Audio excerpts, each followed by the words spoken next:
Assalamualaikum warahmatullahi wabarakatuh. Kami di sini akan mempresentasikan yang berjudul Sistem Informasi Manajemen dan Komunikasi Kantor. Sebelumnya, saya akan memperkenalkan anggota kelompok saya.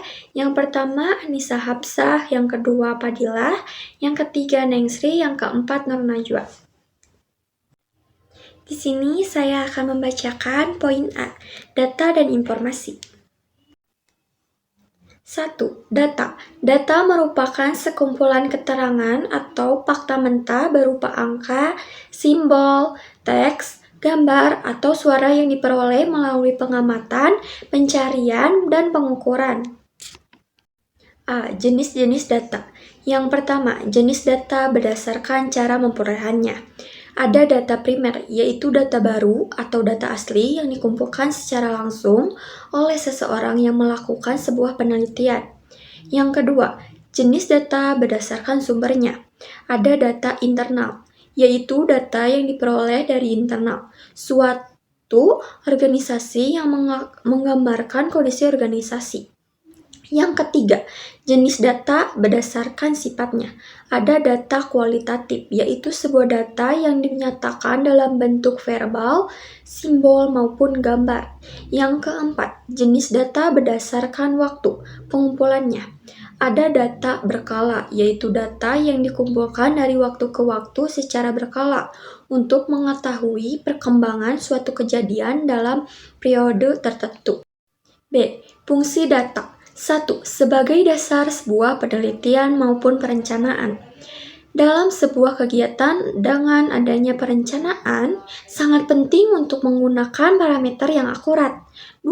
Sebagai pemecah masalah sekaligus penentukan suatu kebijakan maupun keputusan yang akan diambil. Sebuah data bisa bermanfaat untuk membuat suatu keputusan dengan mencermati dan mempelajari data yang ada. 3. Sebagai bahan evaluasi dalam menghadapi sebuah masalah. Sebuah data bisa dijadikan sebagai salah satu bahan evaluasi dalam sebuah organisasi maupun lembaga dalam rangka meningkatkan kualitasnya. C. Metode pengumpulan data. Data ada 4 pengumpulan, yaitu dengan cara wawancara, pengamatan, kuesioner, dan dokumen studi. Wawancara adalah salah satu teknik pengumpulan data yang dilakukan untuk cara tatap muka. Pengamatan atau observasi adalah metode pengumpulan data yang kompleks karena melibatkan berbagai macam faktor dan implementasinya.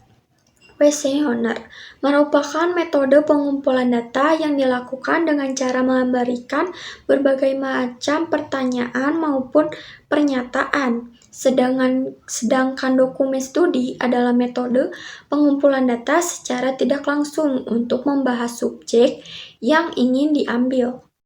2. Informasi. Informasi merupakan data yang telah diolah, diorganisir, dan diinterpretasikan secara memiliki makna dan kegunaan bagi penerimanya. Poin B. Fungsi informasi. Menambah pengetahuan, mengurangi ketidakpastian, mengurangi risiko kegagalan, dan sebagai hiburan.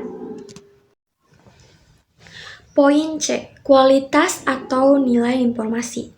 Kualitas informasi adalah mempermudah mengakses, dapat dibuktikan, dan ketepatan waktu. Sedangkan nilai informasi adalah kecocokan, kejelasan, dan ketelitian.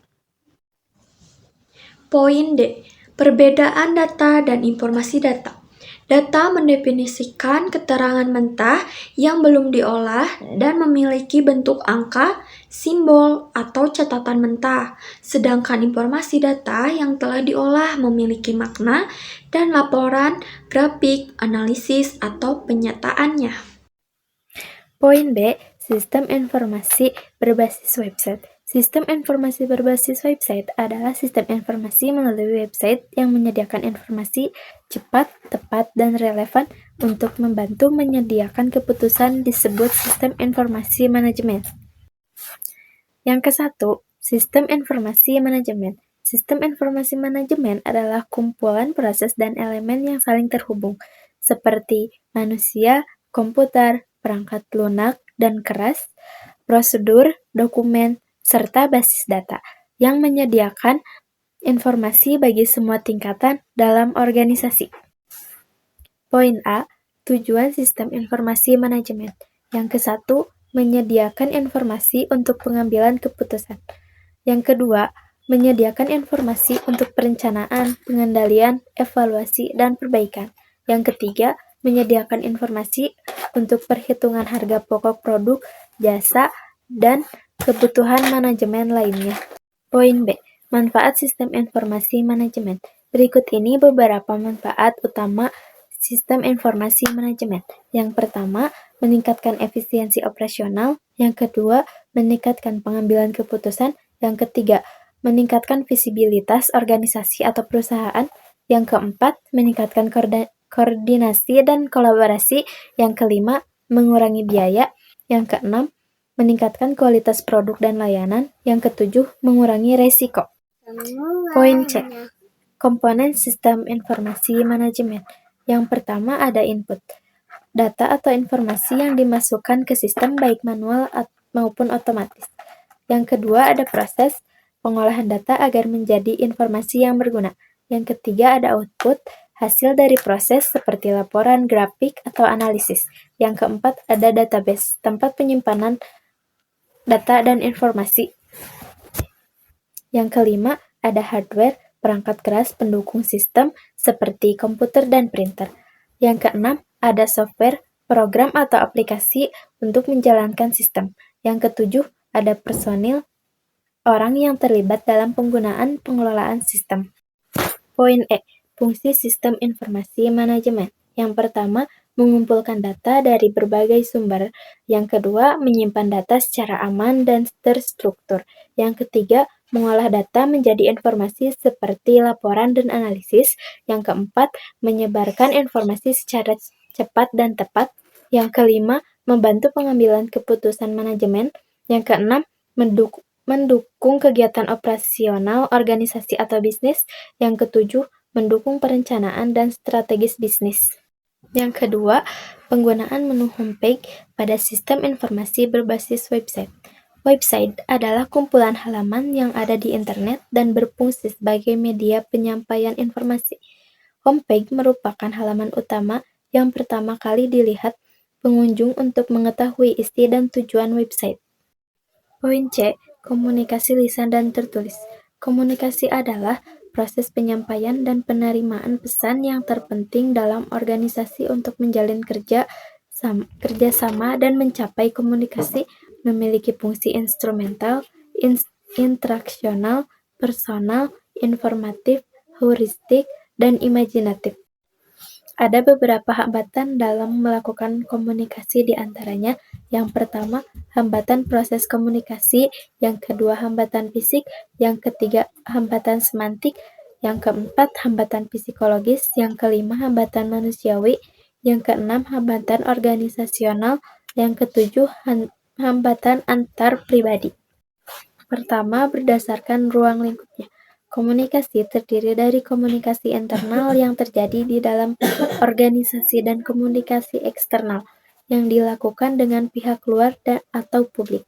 Yang kedua, berdasarkan aliran informasi. Komunikasi meliputi komunikasi satu arah, dua arah, ke atas, dan ke samping, sesuai arah penyampaian informasinya. 3. Jenis komunikasi berdasarkan cara penyampaiannya. Komunikasi terdiri dari komunikasi verbal yang menggunakan kata-kata secara lisan atau tulisan, serta komunikasi nonverbal yang menggunakan simbol selain bahasa seperti gerakan tubuh, warna, tanda, dan perilaku. 1. Komunikasi lisan. Komunikasi lisan adalah penyampaian pesan melalui kata-kata yang diucapkan, baik secara langsung maupun melalui media seperti telepon atau presentasi. Keunggulannya bersifat langsung dan mendapat umpan balik cepat, sedangkan kelemahannya tidak memiliki bukti tertulis dan kurang cocok untuk pesan yang panjang. 2. Komunikasi tulisan. Komunikasi tulisan adalah penyampaian pesan melalui media tertulis yang tanggapannya lebih lama.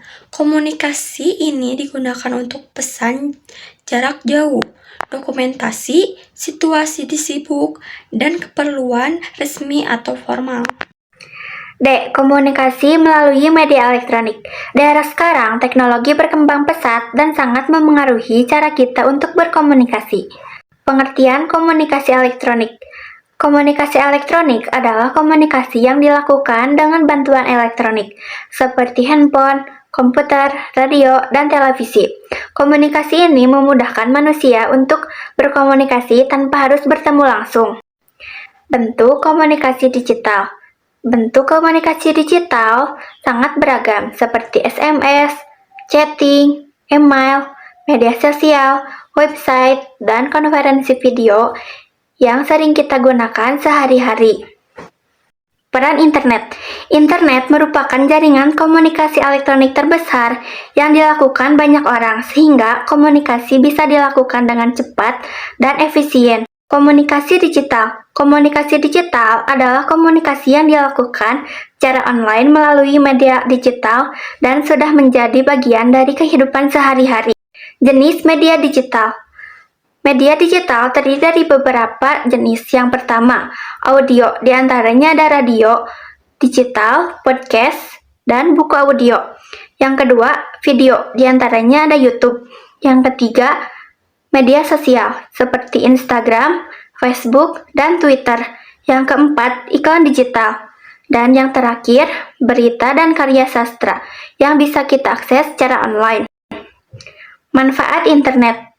Internet memiliki banyak manfaat, di antaranya sebagai sumber informasi, hiburan, sarana pendidikan, dan pendukung kegiatan ekonomi. Dampak negatif internet.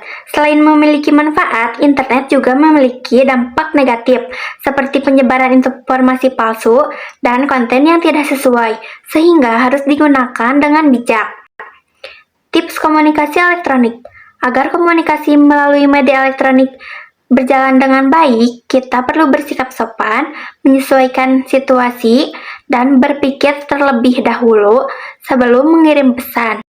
Keunggulan komunikasi elektronik.